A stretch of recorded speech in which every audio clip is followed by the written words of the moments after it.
नमस्कार दर्शकों, MP social India news में आपका स्वागत है। हम आपको लिए चलते हैं आज की ताजा खबरों की ओर। अयोध्या में रामलला की प्राण प्रतिष्ठा के बाद मंगलवार 23 जनवरी को मंदिर में आम लोगों का दर्शन शुरू हो चुका है। रात 3 बजे से ही दर्शन के लिए श्रद्धालुओं की भारी भीड़ उमड़ी। रामलला के दर्शन के लिए कई राज्यों से लोग आए हुए हैं। जैसे ही मंदिर के गेट खुले तो लोगों में अंदर जाने के लिए होड़ सी मच गई। दर्शन के लिए उमड़े हुजूम का अंदाजा इस बात से लगाया जा सकता है कि दोपहर में शयन के लिए बंद किए गए भगवान रामलला के कपाट 1 घंटे पहले ही खोल दिए गए। रामलला के शयन के लिए पट दोपहर 12:30 बजे से 2 बजे तक बंद रहने थे, लेकिन भीड़ के चलते 1 बजे ही खोल दिए गए। लोगों को दर्शन के लिए छोटे छोटे ग्रुपों में भेजा जा रहा है। एक बार तो लोग सिक्योरिटी तोड़कर ही भाग निकले। प्रशासन के मुताबिक दोपहर 2 बजे तक 2.5 लाख लोगों ने दर्शन कर लिए। भीड़ को काबू करने के लिए 8 मजिस्ट्रेट तैनात किए गए हैं। वहीं राम मंदिर के गर्भगृह में स्थापित नई प्रतिमा को बालक राम नाम दिया गया है। सूरत की ग्रीन लैब डायमंड कंपनी के मालिक मुकेश पटेल ने अयोध्या में बालक राम की प्रतिमा को पहनाने के लिए 11 करोड़ रुपए का मुकुट भेंट किया है। इस मुकुट का कुल वजन 6 किलोग्राम है, जिसमें 4.5 किलोग्राम सोने का इस्तेमाल किया गया है। इसमें कई हीरे, माणिक, मोती, नीलम जड़े हुए हैं। जैसे ही अयोध्या के मंदिर में स्थापित होने वाली प्रतिमा फाइनल हुई, कंपनी ने अपने 2 कर्मचारियों को विशेष विमान से अयोध्या भेजा। ये कर्मचारी प्रतिमा के सिर का नाप लेकर आए। फिर इस नाप से मुकुट तैयार किया गया। प्राण प्रतिष्ठा के दिन इस मुकुट को मंदिर ट्रस्ट को सौंप दिया गया है।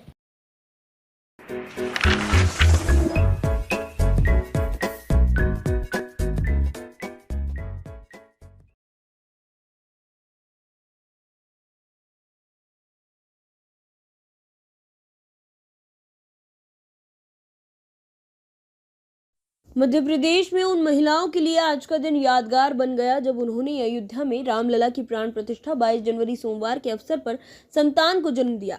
भोपाल, इंदौर, जबलपुर और ग्वालियर समेत प्रदेश भर के कई अस्पतालों में किलकारियां गूंजी। किसी ने अपने बच्चे का नाम राम रखा तो किसी ने राघव। कई प्रसूताओं ने डिलीवरी की तय तारीख से पहले ही बच्चों को जन्म देने के लिए आज का दिन चुना।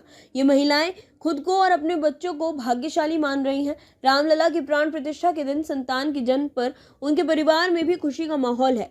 इंदौर के सरकारी एमटीएच अस्पताल में सोमवार को 14 डिलीवरी हुई। इनमें 6 लड़के और 8 लड़कियां हैं। रामलला की प्राण प्रतिष्ठा की मुहूर्त दोपहर 12 से 12:30 के बीच 4 बच्चों ने जन्म लिया। इनमें 2 लड़के हैं। इंदौर के पीसी सेठी हॉस्पिटल में दोपहर तक 10 डिलीवरी हुई है।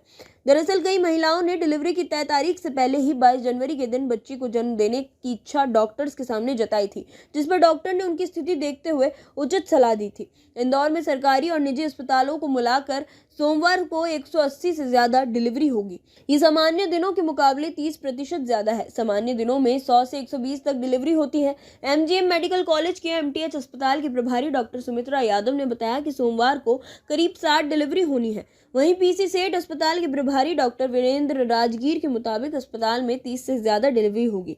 बाणगंगा महिला अस्पताल समेत अन्य सरकारी अस्पतालों में भी करीब 20 से ज्यादा डिलीवरी होगी। जबलपुर के लेडी एलिगन अस्पताल में रात 12 बजे के बाद से सोमवार दोपहर तक 7 बच्चों ने जन्म लिया।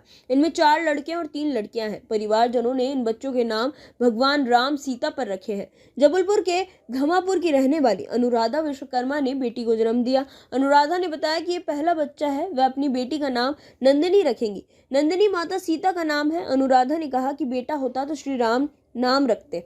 शिखा ठाकुर नाम की प्रसूता ने भी एक बच्ची को जन्म दिया है। शिखा का कहना है कि हम भी बच्ची का नाम माता सीता से मिलता जुलता रखेंगे।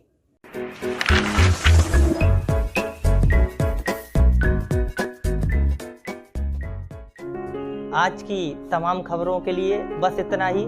देश दुनिया से जुड़ी हुई खबरों के लिए आप हमारी वेबसाइट www.socialindianews.in पर सर्च कर सकते हैं। साथ ही हमारे YouTube channel social India news पर आप सब्सक्राइब कर सकते हैं, लाइक कर सकते हैं, फॉलो कर सकते हैं।